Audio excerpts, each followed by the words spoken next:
Olá pessoal, na mini aula de hoje eu gostaria de falar sobre disfunção temporomandibular e dor orofacial. Uma paciente do gênero feminino me procurou com dores de cabeça recorrente, dor no fundo de olho e endurecimento da lateral da face. À palpação, essa paciente demonstrou pontos sensíveis na banda muscular do músculo masseter, que referiam à distância, como um trajeto atípico de dor, até o olho e na cabeça. Para melhor entender essa doença, é interessante que a gente tenha uma definição clara sobre o que é uma DTM.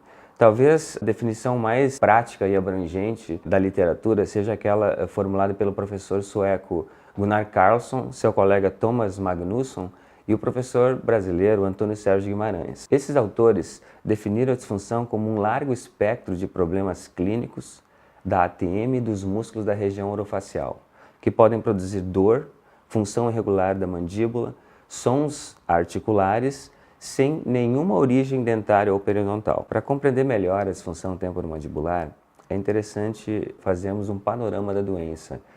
Dados epidemiológicos rápidos que mostram mais ou menos como que ela se manifesta.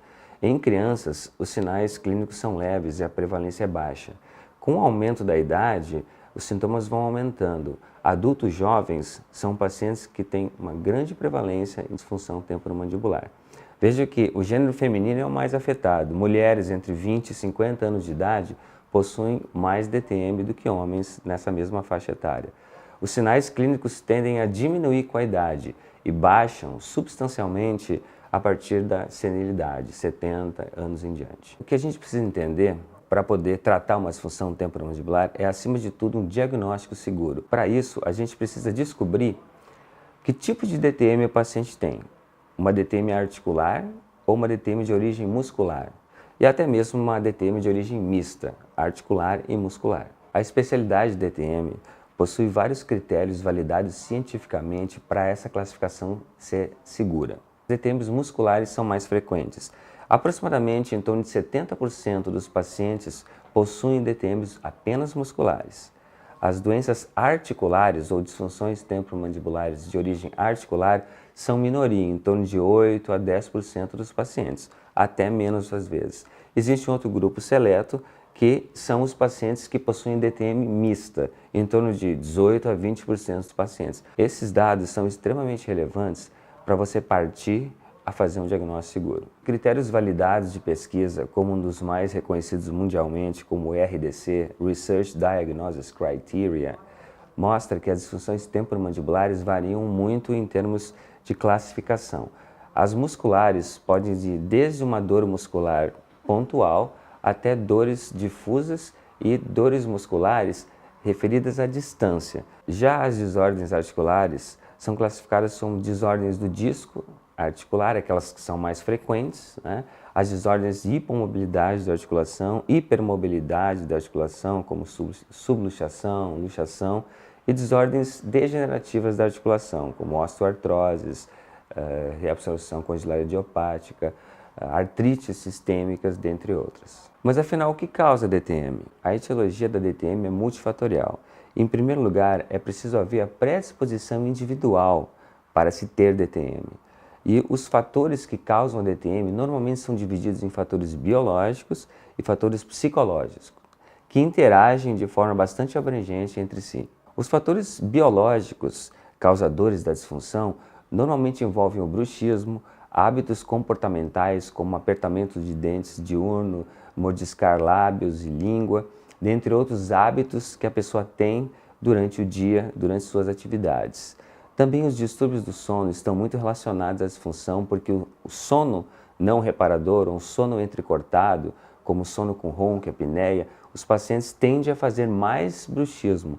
Por isso, a disfunção temporomandibular possui uma relação, mesmo que não comprovada cientificamente, com os distúrbios do sono. Outra categoria que tem ganhado certa relevância na causa das disfunções são os distúrbios de movimento de ordem basal, entre as quais o bruxismo muitas vezes é considerado como tal. Doenças sistêmicas como fibromialgia, artrites sistêmicas como a artrite reumatoide juvenil manifestam-se muitas vezes na região orofacial.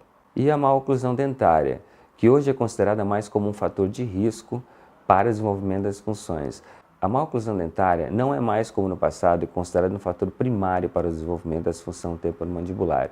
Sabe-se que em alguns pacientes possuem sensibilidade muscular ou problemas articulares decorrentes de uma instabilidade mecânica oclusal. Esse tipo de instabilidade pode produzir uma incoordenação muscular.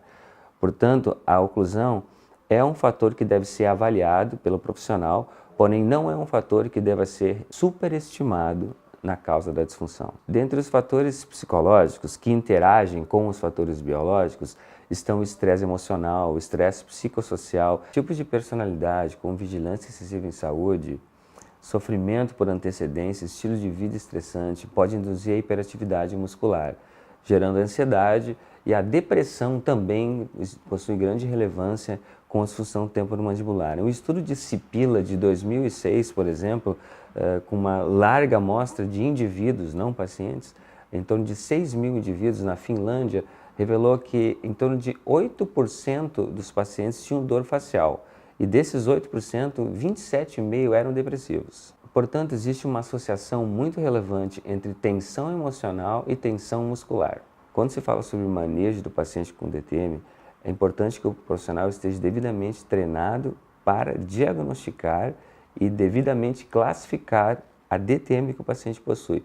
Normalmente, as técnicas utilizadas de forma primária são sempre conservadoras, porque a etiologia é multifatorial. Controlando alguns dos fatores, você pode melhorar substancialmente a dor do paciente.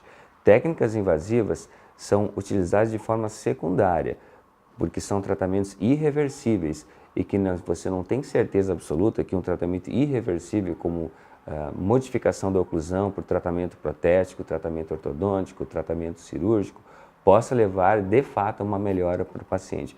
Normalmente esses pacientes são operados ou tratados de forma irreversível quando não respondem mais às técnicas conservadoras. Técnicas de relaxamento muscular, splints interoclusais, são maneiras conservadoras de tratar a disfunção.